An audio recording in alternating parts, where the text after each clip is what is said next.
هنا من مدينة دمنهور التابعة لمحافظة البحيرة لمتابعة سير العملية الانتخابية في اليوم الثاني من أيام انتخابات نواب 2020.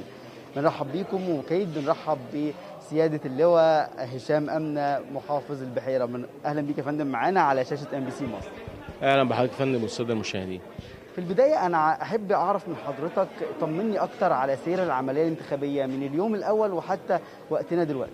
والله احنا ماشيين كويس جدا من اليوم الاول، والنهارده شايف نفس الاقبال بتاع امبارح، فانا شايف ان الامور ماشيه كويس جدا وما فيش اي مشكله.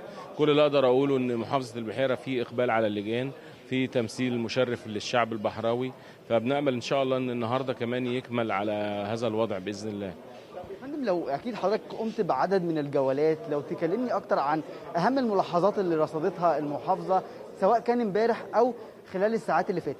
ما فيش، هي الملاحظات كلها ملاحظات بصراحة إيجابية، سواء كانت توافر المواصلات اللي بتوصل للجان، أو تواجد الكراسي اللي بتدخل السادة المسنين والمعاقين، أو السيطرة الأمنية الكبيرة لمديرية أمن البحيرة، أو تواجد عناصر القوات المسلحة بكل شوارع المحافظة، وأداء المشرف لقواتنا المسلحة من المنطقة الشمالية العسكرية.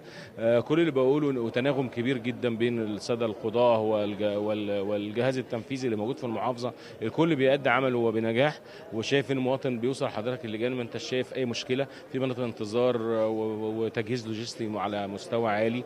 عايز اقول ان احنا ما عندناش الحمد لله حتى الان السلبيات تكاد تكون صفر. انا مش عايز بس اجزم بده، ولكن في النهايه على الاقل ان العمليه تمت بمستوى امتياز في محافظه البحيره، ولا زلنا نراهن على الشعب البحراوي ان هو يمثل نفسه في هذه الانتخابات النيابيه ويقول كلمته، وبيأكد برضه على ان محافظه البحيره والجهاز التنفيذي فيها والدولة كلها على مسافة واحدة من كل السادة المرشحين. أهلا بأي حد يختاروا الشعب هو يكون معانا كسلطة تشريعية، وإحنا أصلا نتعاون مع بعضنا من أجل المواطن البحراوي بإذن الله.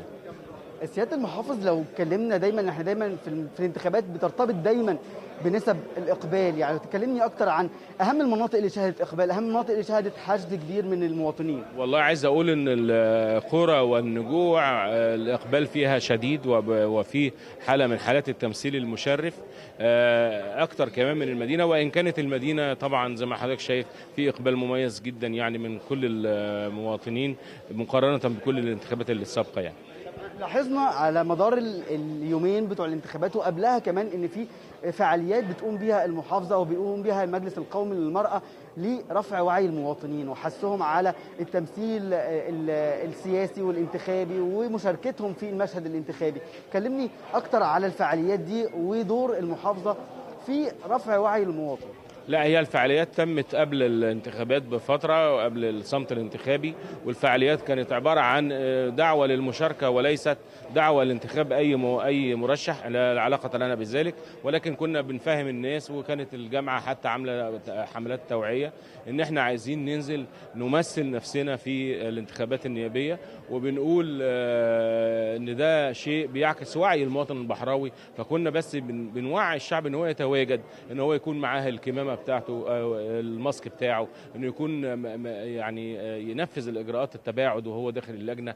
يكون كلها عباره عن اجراءات توعيه، سواء في اتجاه الحضور والتمثيل لنفسه والبلده، او الاجراءات الاحترازيه.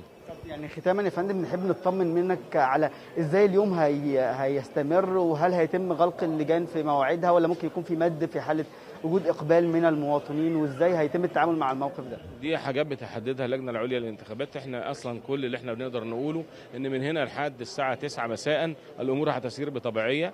اذا جد حاجه سواء زياده اوقات او ما شابه، بيكون ده طبعا بيرجع للجنه العليا للانتخابات، احنا مالناش دور في ذلك، بنجي لنا تعليمات بده.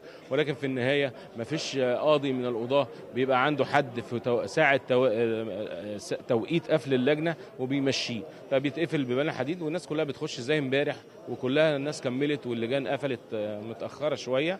لكن كان على اساس ان كل اللي موجود امام اللجنه استطاع ان هو يقدم او يؤدي حقه الانتخابي، وما رجعناهوش، وكانت الامور ماشيه بنظام يعني. شكرا جزيلا اللواء هشام أمنة محافظ البحيرة.